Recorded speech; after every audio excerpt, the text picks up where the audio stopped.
Electoral bond scheme आखिर थी क्या? ये बॉन्ड कौन खरीदता था? क्यों खरीदता था?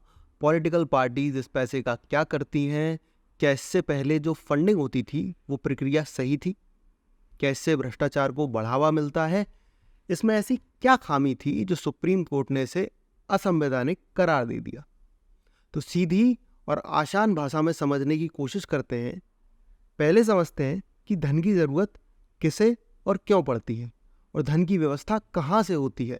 पहली ज़रूरत हमें अपने जीवन यापन के लिए पड़ती है, जिसके लिए हम अपनी कमाई के हिसाब से खर्च करते हैं। दूसरी ज़रूरत पड़ती है हमको व्यवसाय में। उसके लिए हम अपनी जमा पूंजी या बैंक से लोन लेना या किसी साथी मित्र से ब्याज या उधार पैसा लेकर उस काम को करते हैं। या कोई बड़ा इन्वेस्टर हो जिसे हमारे व्यवसाय में रुचि हो, वो हमारे शेयर वैल्यूएशन के आधार पर फंडिंग कर देता है। अमूमन तो यही तरीके होते हैं। इसी तरह जो राजनीतिक पार्टियां होती हैं उन्हें भी धन की आवश्यकता पड़ती है, लेकिन राजनीतिक पार्टियां ना तो कमाई करती हैं, ना ही कोई व्यवसाय करती हैं। तो इन पार्टियों को चुनाव लड़ने के लिए, अपने मैनेजमेंट के लिए, प्रचार प्रसार के लिए, चुनाव के वक्त बड़ी बड़ी रैलियां करने के लिए, होर्डिंग्स लगाने के लिए पैसा तो चाहिए ना साहब। तो वो पैसा इनको कुछ लेवल पर पार्टी वर्कर्स एक डोनेशन के रूप में दे देते हैं। लेकिन जिस प्रकार से पार्टियां चुनावों में पैसा बहाती हैं, उस पैसे से तो एक कैंडिडेट का चुनाव खर्च भी ना निकले। तो फिर इन पार्टियों को दान करती हैं बड़ी बड़ी कंपनियां, और ऐसी कंपनियां जो पहले से ही बैंकों से कर्जा लेकर बैठी। तो फिर वो दान क्यों कर रही हैं?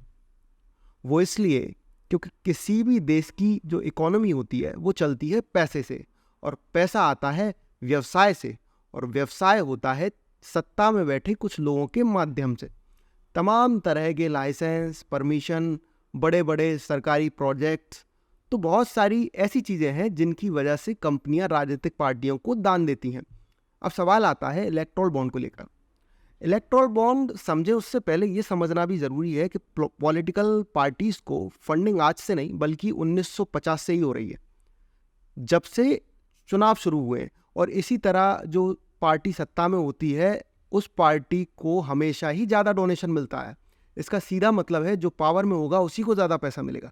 इसका ये मतलब बिल्कुल नहीं है कि जो दूसरी पार्टियों को चंदा नहीं मिलता, बिल्कुल मिलता है, पर सत्ता पार्टी से थोड़ा कम, या हो सकता है बहुत ज़्यादा कम भी ये हो सकता है। ये निर्भर करता है पार्टी की परफॉर्मेंस पर। और जो पार्टी केंद्र में सत्ता में नहीं है, हो सकता है वो किसी राज्य की सत्ता में हो, उस राज्य में भी कंपनियों को काम करना है, तो सीधी बात है उन्हें हर राजनीतिक पार्टी को साध कर चलना होता है। अब आप कहेंगे कि ठीक है, ये तो एक सिस्टम है जो पहले से चला आ रहा है। जी हाँ, लेकिन हर चीज़ की एक लिमिट होती है, फ़ायदे और नुकसान होते हैं। पहले कंपनियां अपने प्रॉफिट का 7.5% ही राजनीतिक पार्टियों को दान करती थीं, लेकिन अब कितना भी कर सकते हैं, इसके ऊपर कोई लिमिट, कोई पाबंदी नहीं है। पहले कंपनियां अपने रेवेन्यू का 10% ही डोनेट कर सकती थी, पर अभी कितना भी कर सकती हैं। आपने देखा होगा कि इस वजह से जो कंपनियां घाटे में चल रही हैं वो भी दान दे रही हैं, जिनके ऊपर ईडी की जांच चल रही है वो भी दान किए जा रही हैं। जब जब भी जिस राज्य में चुनाव हो रहे हैं वहाँ सबसे ज़्यादा दान किया जा रहा है।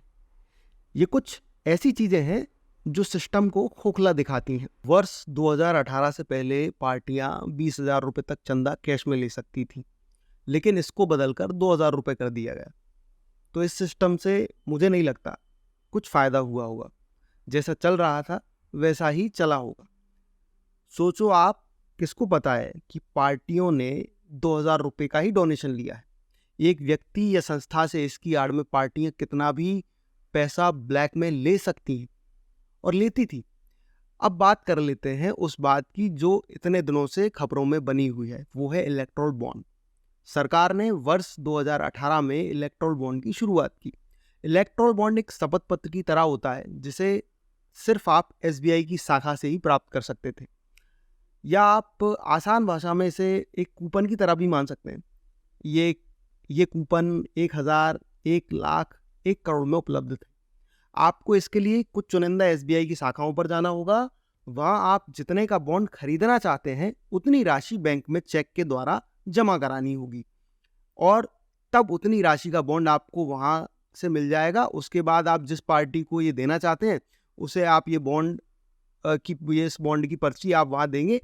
अब उस पार्टी को 15 दिनों के अंदर उस बॉन्ड की पर्ची को कैश कराना होगा।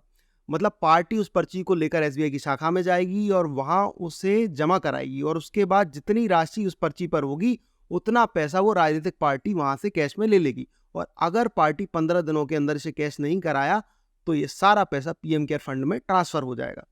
अब इसमें एक समस्या थी, वो ये कि किस पार्टी को कितना पैसा दिया, इसकी सारी जानकारी सिर्फ एसबीआई के पास थी। किसने कितना लिया ये तो पता है, लेकिन वो पैसा लिया किससे और दिया किसने ये कोई जानकारी नहीं थी। इसके पीछे सरकार ने तमाम तर्क दिए, पर सुप्रीम कोर्ट ने एसबीआई को फटकार लगाई और कहा कि इस चुनावी बॉन्ड से सूचना के अधिकारों का उल्लंघन हो रहा है। जनता को जानने का हक है कि किस व्यक्ति या कंपनी ने किस पार्टी को कितना धन दिया, पर यह जानकारी पब्लिक डोमेन में नहीं है। सुप्रीम कोर्ट ने आगे कहा, चुनावी बॉन्ड योजना अनुच्छेद 19(1) का उल्लंघन है और इसे असंवैधानिक करार देते हुए इसे तुरंत प्रभाव से बंद कर दिया और एसबीआई को आदेश दिया जल्दी से जल्दी सारी जानकारी इलेक्शन कमीशन को दे ताकि वो जानकारी अपने पोर्टल पर अपडेट कर सके। लेकिन सीधी भाषा में बात यह है कि कुछ लेवल के करप्शन किसी चीज़ से नहीं रुकते। मेरा मानना ऐसा है कि अगर ये इलेक्टोरल बॉन्ड के द्वारा पैसा ना आता तो आप कैसे पता करते किसने कितना पैसा दिया? कहीं तो डेटा था ना, तो वो उपलब्ध हो गया। मैं ऐसा बिल्कुल नहीं कह रहा कि सरकार सही है, पर सिर्फ इलेक्टोरल बॉन्ड बंद होने के बाद क्या गलत तरीके से होने वाली फंडिंग रोकी जा सकेगी? ये एक सवाल है। क्या इसके अलावा दूसरे रास्ते से फंडिंग नहीं होती होगी? होती है साहब, हमेशा होती है, कई बार होती है। और कई बार कई जगह देखने को मिलता है कि नेता कैसे टिकट लेकर आते हैं, करोड़ों रुपए पार्टी ऑफिस में लेकर जाते हैं और टिकट वहाँ से ले आते हैं। अब आप कहेंगे कि डेटा कहाँ है भाई साहब? इन बातों का ना डेटा होता है और ना ही सबूत, लेकिन इनमें सच्चाई 100% होती है।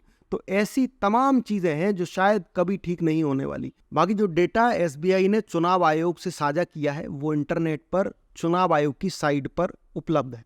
किस कंपनी ने कितना दान दिया, किस पार्टी को कितना मिला, आप वहाँ देख सकते हैं। धन्यवाद।